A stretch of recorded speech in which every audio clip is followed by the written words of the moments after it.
प्रिय दोस्त, good morning. आज बिहार दिवस है। इसके लिए सभी आदमी को बिहार दिवस के शुभ अवसर पर हार्दिक बधाई। क्योंकि बिहार विधिवत रूप से अलग हुआ था 22 मार्च 1912 को। घोषणा किया गया था, दिल्ली दरबार में घोषणा किया गया था। जब दिल्ली दरबार लगा था तब घोषणा किया गया था। 22 मार्च को घोषणा किया गया था और विधिवत रूप से 1 अप्रैल 2022 को बिहार एक अलग प्रोविंस बना था।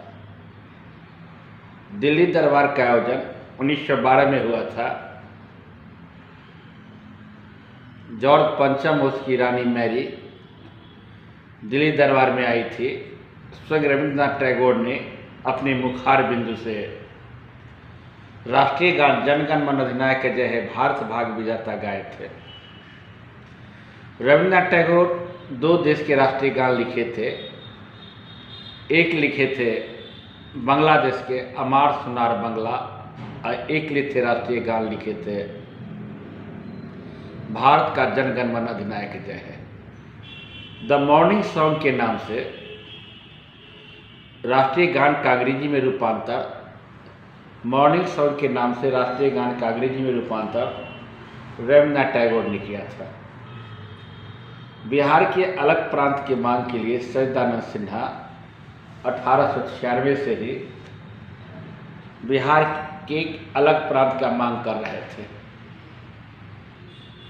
तो 22 मार्च 1912 को बिहार के अलग प्रांत बनाने की घोषणा किया गया और 1 अप्रैल 1912 को बिहार विधिवत रूप से एक अलग राज्य बना। हम बिहार दिवस मनाते हैं। आज पूरे राज्य में बिहार दिवस बड़ी धूमधाम, बड़ी हर्ष उल्लास के साथ मनाया जाएगा।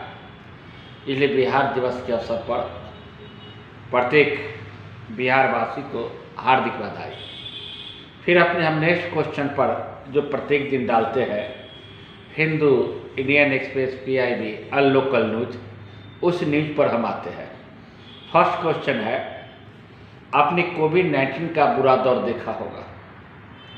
कितना भयावह दौर था। भारत में जब सेकेंड वेव आई थी उसमें कितने व्यक्ति मरे थे, काउंटलेस व्यक्ति था।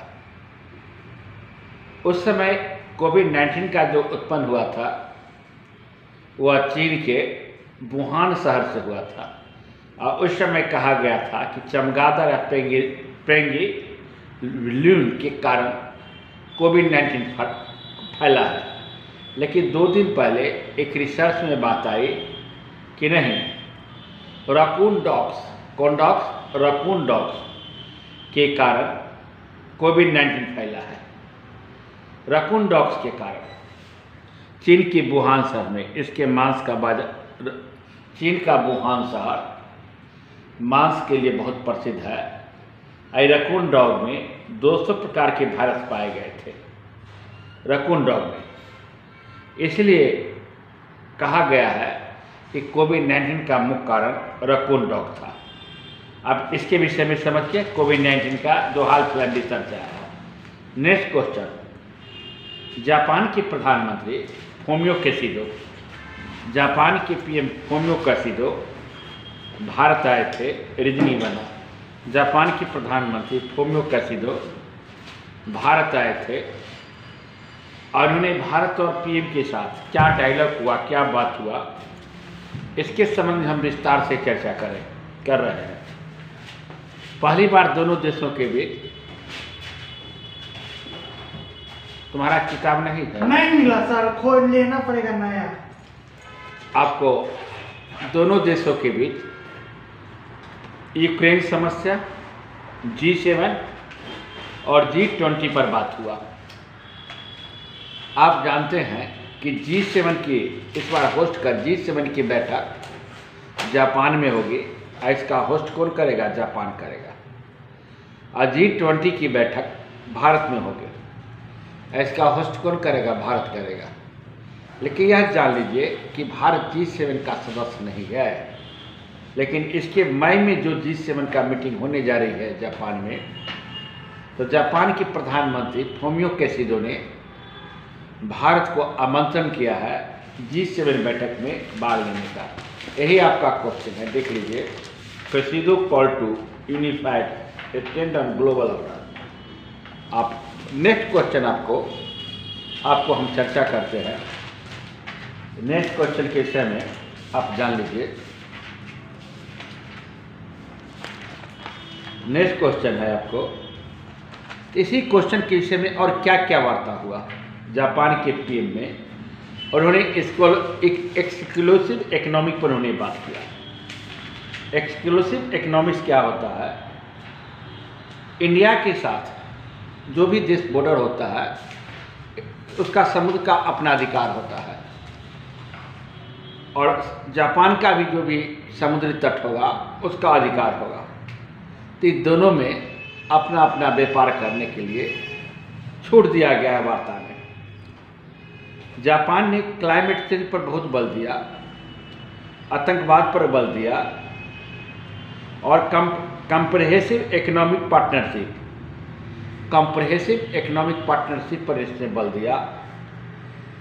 18वां ट्रेड पार्टनर, जापान का 18वां ट्रेड पार्टनर है भारत, और जापान भारत का 12वां ट्रेड पार्टनर है। जापान 2000 से लेकर 2022 के बीच काफ़ी निवेश किए। आपको 30.6 बिलियन $US निवेश किया। कौन किया? जापान किया। रक्षा के क्षेत्र में दोनों के बीच समझौता हुआ कि एक दूसरे के सहयोग करेंगे रक्षा के क्षेत्र में। जापान और भारत के बीच एक्सरसाइज चलता है। 2018 में एक्सरसाइज या धर्म गार्जियन। आपसे परीक्षा में प्रश्न पूछे जाएंगे कि धर्म गार्जियन किन दो देशों के बीच एक्सरसाइज है, तो आप यहाँ धर्म गार्जियन जो एक्सरसाइज है वह जापान और भारत के पास है, भारत के साथ होता है। जनवरी 2023 में एक एक्सरसाइज हुआ वीर गार्जियन। याद रखिएगा, बड़ा इंपॉर्टेंट क्वेश्चन। आपसे यह प्रश्न पूछा जा सकता है कि वीर गार्जियन एक्सरसाइज किन दो देशों के बीच होता है, तो इंडिया और जापान। एयरफोर्स करता है, एयरफोर्स के क्या वीर गार्जियन अभ्यास हुआ। तो इस ढंग से आपको वीर गार्जियन के विषय में आपको चर्चा की। अब चर्चा करते क्लाइमेट चेंज। क्लाइमेट चेंज से क्या प्रभाव हो रहा है? आज समुद्र के अंदर क्लाइमेट चेंज से क्या प्रभाव होगा? यही कहता है रैपिड एक्शन। देखिए, कोई आपका द हिंदू का आर्टिकल है, rapid action against the climate change needed UN panel. United nation के पैनल ने कहा है कि क्लाइमेट चेंज हो रहा है। क्लाइमेट चेंज के कारण टेम्परेचर लगातार बढ़ रहा है, और जिस टेम्परेचर बढ़ रहा है तो हो सकता है नॉर्थ ग्लेशियर, उत्तरी ध्रुव है, और दक्षिण ध्रुव का जो ग्लेशियर है वह पिघलेगा। अगर इसी ढंग से क्लाइमेट चेंज होगा तो उत्तरी ध्रुव और दक्षिण ध्रुव का ग्लेशियर जब पिघलेगा तो क्या होगा? समुद्र का जल स्तर काफ़ी बढ़ जाएगा, और समुद्र का जल स्तर काफ़ी बढ़ जाएगा तो समुद्र के इलाका में और समुद्र के साइड में जो स्टेट होंगे और जो देश होंगे वह समुद्र में विलीन हो जाएंगे। जिस देश में हम निवास करते हैं वह देश है भारत। भारत के भी बहुत सारे राज्य कोस्टल एरिया में है, और कोस्टल एरिया में होने के कारण अगर समुद्र का जल स्तर काफ़ी बढ़ेगा तो यह राज्य विलीन हो जाएगा और समुद्र में समा जाएगा। यह भी क्लाइमेट चेंज पर चर्चा किया है। एक है आपको IPPC का फुल फॉर्म क्या होता है? Intergo parliamentary panel on climate change. एक रिपोर्ट आई है, इसके द्वारा इन्होंने कहा है, उन्होंने एक आंकड़ा प्रस्तुत किया है कि तेजी गति से क्लाइमेट चेंज भारत में बढ़ रहा है। पूरे विश्व में क्लाइमेट चेंज बढ़ रहा है, जिस पर हेल्थ पर भी बुरा प्रभाव पड़ेगा। क्लाइमेट चेंज से हेल्थ पर भी बुरा प्रभाव पड़ेगा, इसलिए इस पर क्लाइमेट चेंज पर रोकना पड़ेगा। तो आपको हम rapid action to against the climate change need the UN का ऐसा आया है आर्टिकल, और उस आर्टिकल हिंदू के विषय में हम चर्चा करते हैं। एक क्वेश्चन है, CAT का फुल फॉर्म जान लीजिए, कभी परीक्षा में पूछा जा सकता है। Current account deficit. CAD का फुल फॉर्म क्या होता है? Current account deficit. CAD का फुल फॉर्म आपको दिमाग में रखिएगा, करेंट अकाउंट डिफिसिट CAD का फुल फॉर्म है। इसको आपको दिमाग में रखना है, CAD का फुल फॉर्म। अब आप समझिए, वर्ल्ड ओशन की सुरक्षा पर एडिटोरियल छपा है कि समुद्र वर्ल्ड का सागर का सुरक्षा कैसे किया जाए। सागर असुरक्षित हो रहा है, सागर असुरक्षित हो रहा है, कैसे सागर असुरक्षित हो रहा है इस पर हम चर्चा करते हैं। सागर असुरक्षित होने का ओवर फिशिंग, आपको मछली अत्यधिक मारा जा रहा है, मछली अत्यधिक मारा जा रहा है। अलग ही आंकड़ा है, 3 बिलियन से ज़्यादा लोग ओशन पर डिपेंड करते हैं।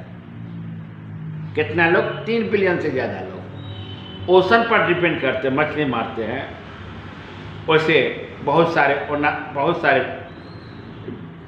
चीज़ निकालते हैं जिसका इतना लोग डिपेंड रहते हैं।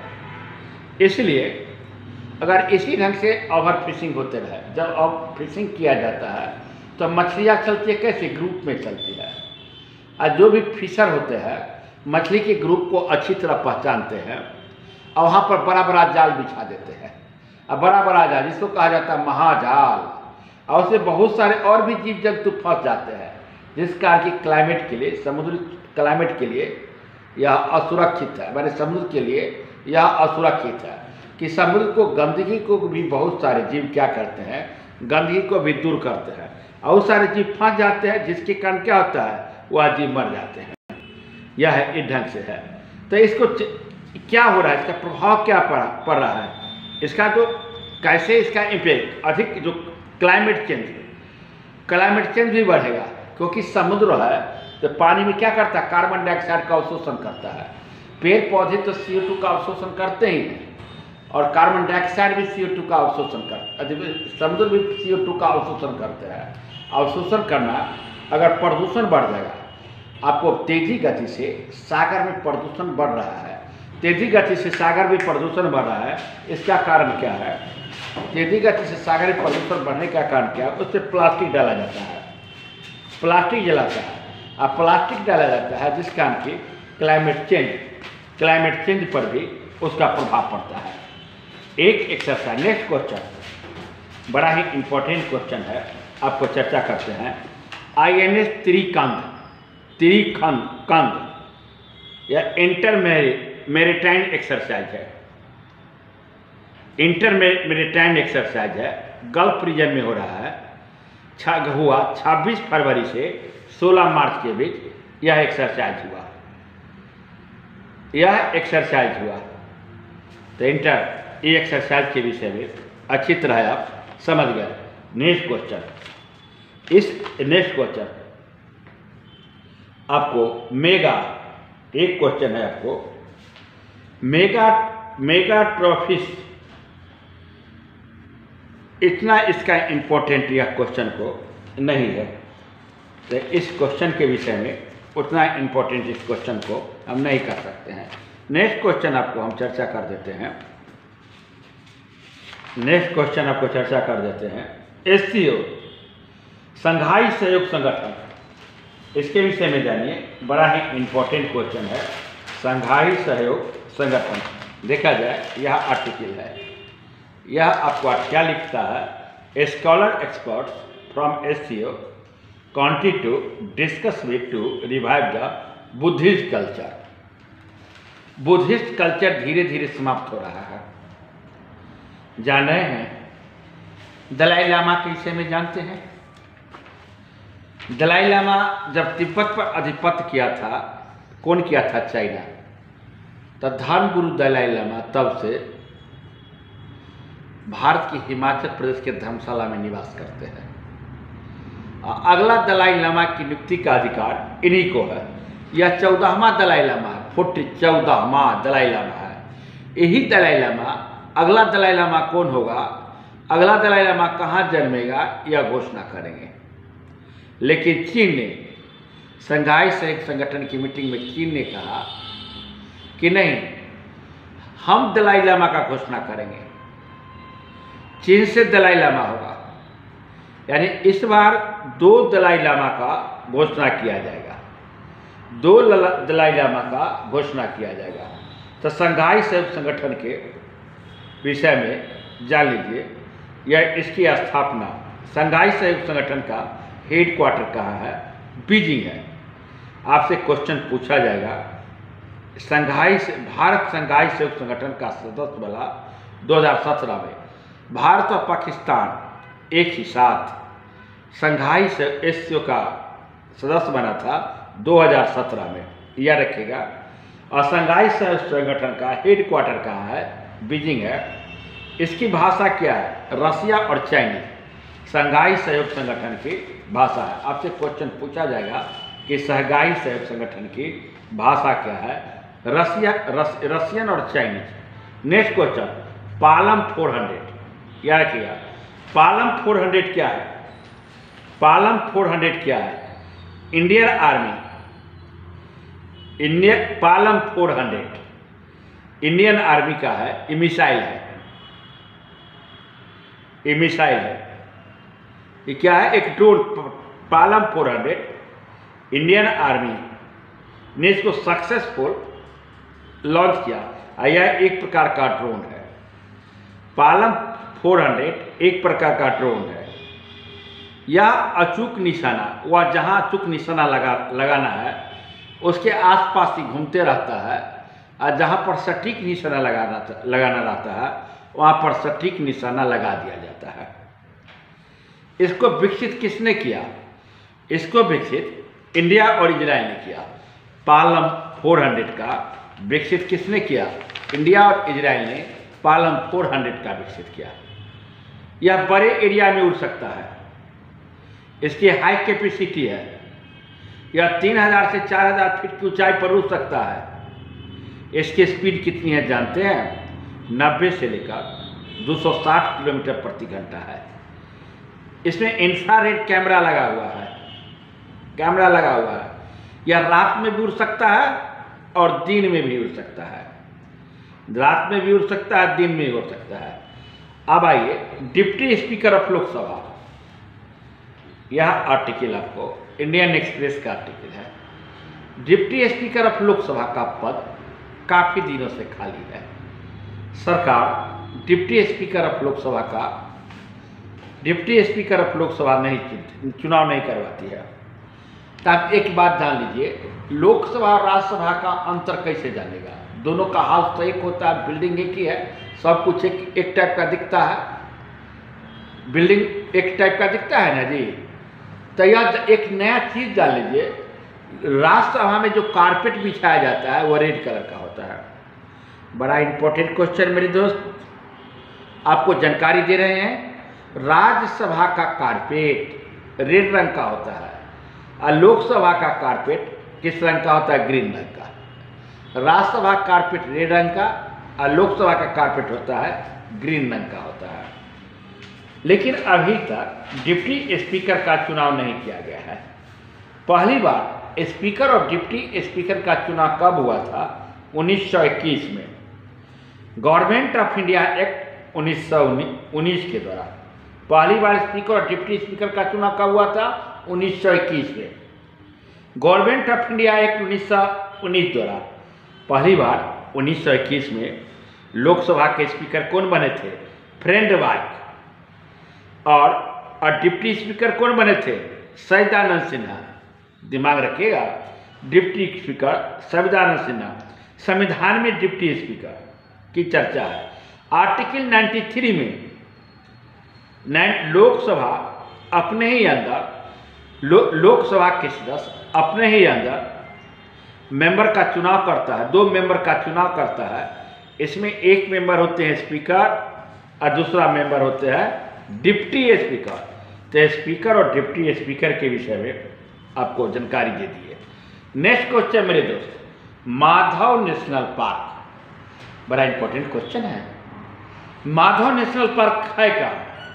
अभी वो चर्चा में क्यों है माधव नेशनल पार्क? उस नेशनल पार्क में 3 टाइगर लाए गए हैं। माधव नेशनल पार्क में 3 टाइगर लाए गए हैं। अब माधव नेशनल पार्क, इसका नाम किस पर पड़ा? माधवराज सिंधिया थे, राजे महाराजे घराने के थे, ज्योतिराज सिंधिया के पिता, अभी ज्योतिराज सिंधिया बीजेपी में है, पिता थे, उन्हीं के नाम पर माधव नेशनल पार्क रखा गया। यह एमपी में है। इस माधव नेशनल पार्क को नेशनल पार्क की दर्जा कब दिया गया? इसको नेशनल पार्क की दर्जा दिया गया 1958 में, 1958 में। यह इतना अच्छा इसका प्राकृतिक दृश्य है, पहाड़ है, पेड़ पौधे है, बहुत तरह के झीलें हैं, माधव सागर झील यहाँ पर है, सक्या झील भी यहाँ पर है। यहाँ विभिन्न प्रकार के झील, पेड़ पौधे पाए जाते हैं। यह जानवर भी विभिन्न प्रकार के हैं, जैसे नीलगाय, चिंकारा, हरिण, बारहसिंगा, सांभर, इस ढंग से अब बहुत सारे टाइगर इसमें लाया गया, बहुत सारे इसमें जानवर पाए जाते हैं। तो माधव नेशनल पार्क के विषय में मेरे दोस्त मैंने विस्तार से चर्चा किया। एक नेक्स्ट क्वेश्चन है किंजल मिसाइल। किंजल मिसाइल के विषय में जानिए। यह हाइपरसोनिक मिसाइल है।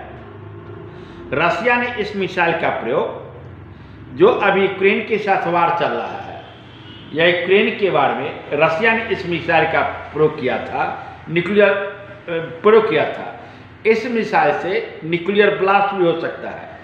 इस मिसाइल का स्पीड 12,350 किलोमीटर प्रति घंटा है। वजन है 480 केजी। 15,000 से 2,000 किलोमीटर तक चल सकता है। बाप रे बाप, 15,000 से 20,000 किलोमीटर तक चल सकता है। यह वजन कितना है जानते हैं? 4,308 केजी वजन है। यह मिग 35 से लॉन्च किया गया है। इसका जो साउंड है वह, इसका साउंड है, साउंड से वह ध्वनि के साउंड से इसका साउंड 5 गुना है। तो इसके विषय में आपको हम विस्तार से चर्चा किए और आपको जानकारी दिए।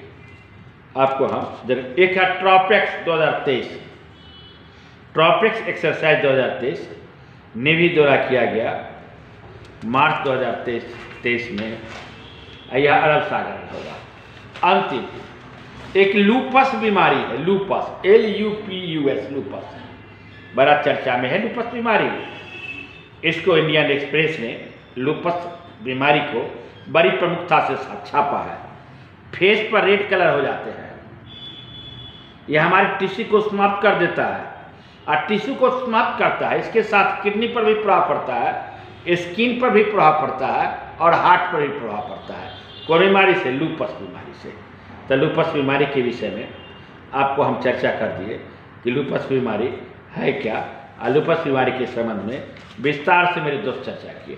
तो यह जान लीजिए, मैंने बिहार दिवस पर चर्चा किया, the Hindu, the Indian express, local पर चर्चा किया। देखना मेरे दोस्त मत भूलिएगा।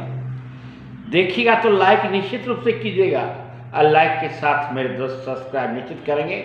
बहुत सारा मटेरियल सिविल सर्विस परीक्षा के लिए, दरोगा के लिए, SSC के लिए, रेलवे के लिए, करंट अफेयर्स, इससे अधिक करंट अफेयर्स आपको नहीं पूछे जाएंगे।